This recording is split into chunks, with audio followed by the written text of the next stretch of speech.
Welcome back to Dagryffyn Hobby. My name's Dave, and in this video we're going to take a look at the NW2 Switcher.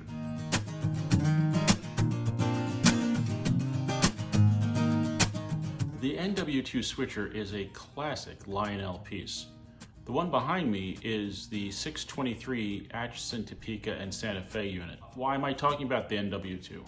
Well, I just picked up the Jersey Central Williams unit, and it made me want to get the old Lionel one out as well.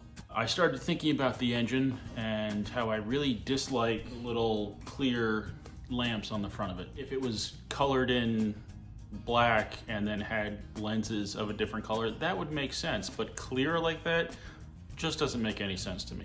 So I figured I'd get a look at the Model Railroader Cyclopedia for Diesel Locomotives. This here is the page on the NW2. It's got some schematics and gives you a little blurb about each engine and some of the features. Anyway, why am I talking about the book? Well, because I wanted to see what they'd show on the diagram and whatever pictures they have in this book. Unfortunately, they only have this one picture of the NW2, and the diagram and the picture both do not show a lamp on the front of the engine there. I mean, I'm assuming it was an option on an actual railroad to have those, but considering most of the pictures in this book do not have those lights, I'm feeling like they're a silly addition and I kind of want to remove them. Now, I most likely would not do that to the Postwar Lionel one. Not that that engine's in collector quality, but I don't know, it would feel weird. But this Williams unit back here, I don't think I would have a problem snapping those off. I would have to fill in the holes that were left, but I don't know, I mean, I guess if it really bothers me, I could try to paint them all black and then like sand the paint off for the lenses. I don't know. I just find them weird and they irk me. It really doesn't matter. It doesn't affect the running of the engine at all. So since I was playing with this Williams unit, I thought, let me take a look at my Lionel engine because it's been sitting for quite a long time. So I put it on the track.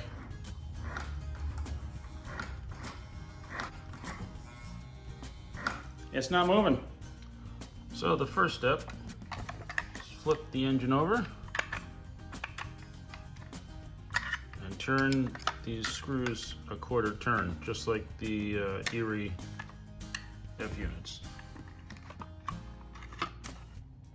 And the shell lifts off. And I already found the problem. Look at that, this wire got pinched and pulled off the motor.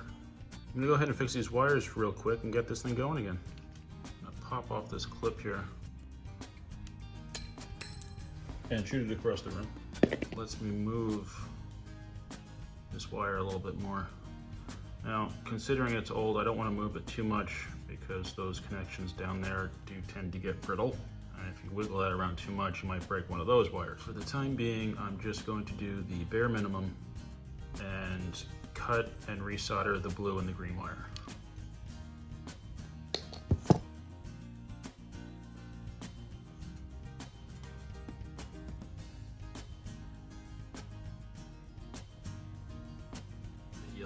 Looking pretty suspect too.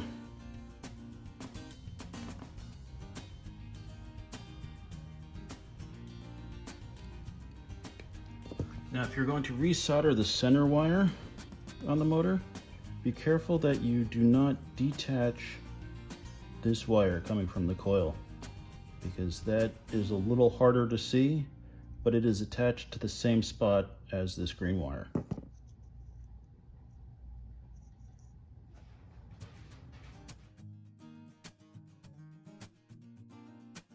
Sorry if it got louder, I had to put the AC back on, it was just getting nasty in here. So now that these wires are quote unquote fixed, I'm gonna throw it on the track and see if it works.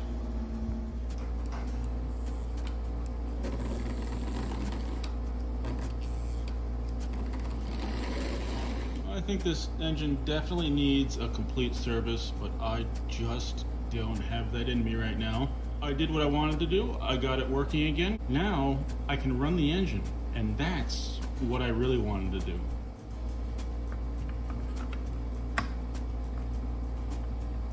It's time to roll on, roll out, whatever.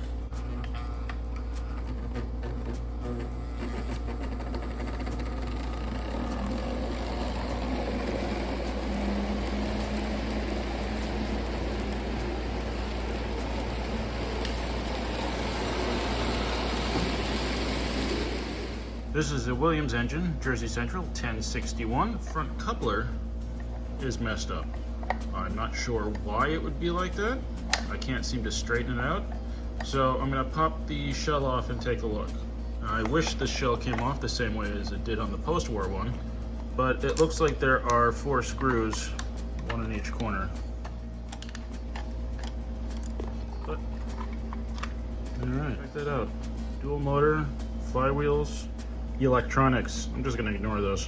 1 screw through the bottom of the truck into the motor.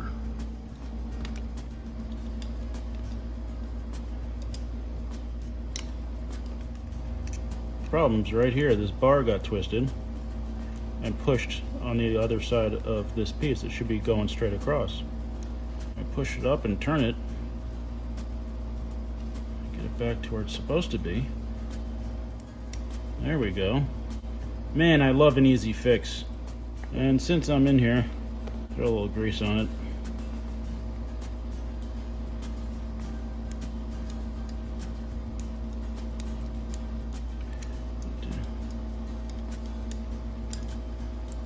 Get the coupler through the front, line up the truck, and put the motor in. Now, it's straight. I can use the front coupler again.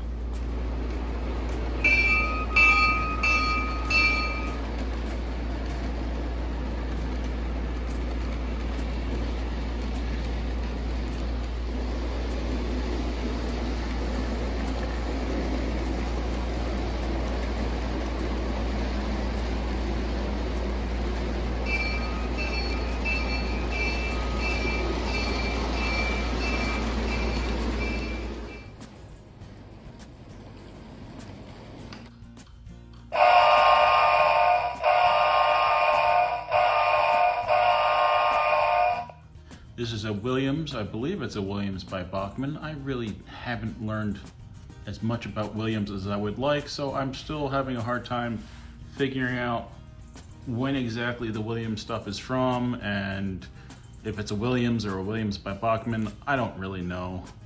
I wish they had a good book on Williams.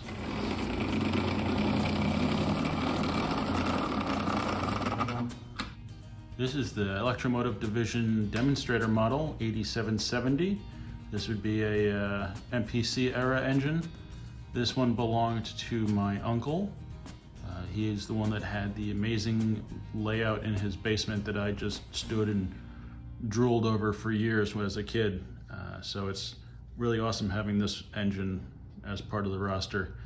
It needs some help. It's showing its age. At some point, when I have the patience and the energy and the dexterity in my hands, I'm going to take it all apart, clean and paint the frame, really clean and lube everything, put in directional LED lighting. So that's, I mean, I'm in no rush. There's no need to get that project done anytime. It's just something I'd really like to do to it, since this is something I'm going to keep for the long run.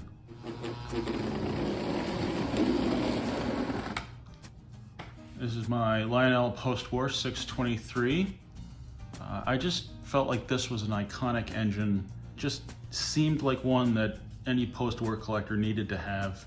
At some point, it either developed a wobble because one of the wheels is messed up, or it was like that when I got it. I really don't know. I don't know if it got damaged or if I dropped it at some point. I wish I could remember, but it still runs pretty well, and I love having this one.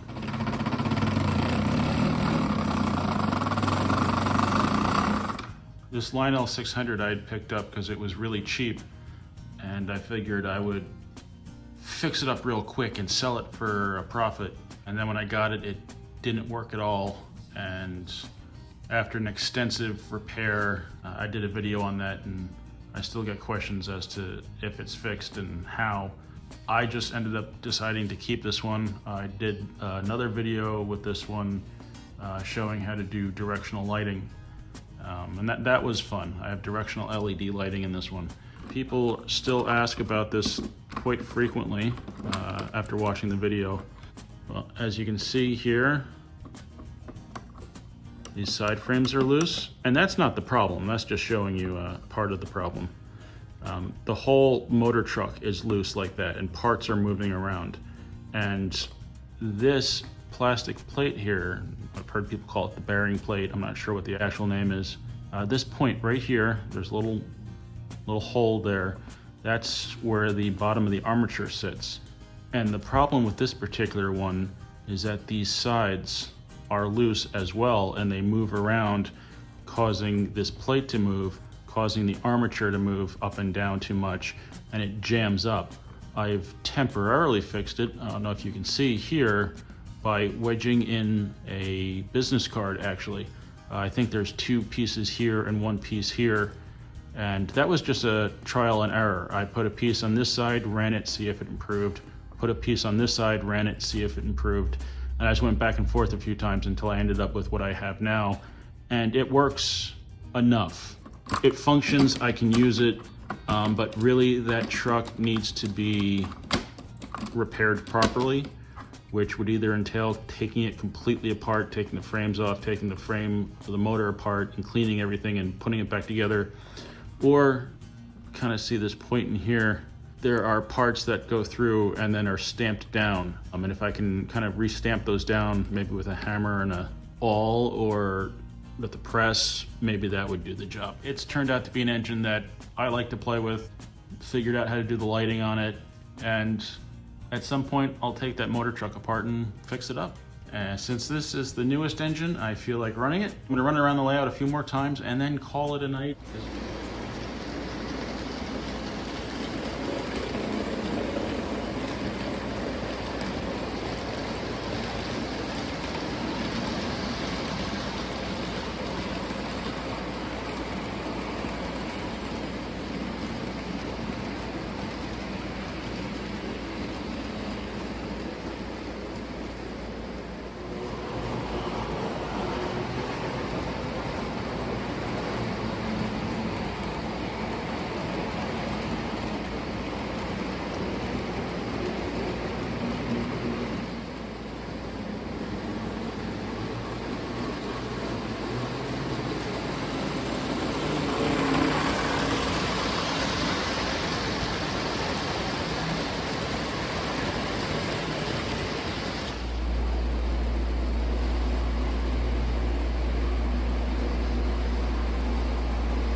I hope you enjoyed the video. Thank you very much for watching. Please remember to like, comment, subscribe, and I'll see you next time on Dagryffyn Hobby.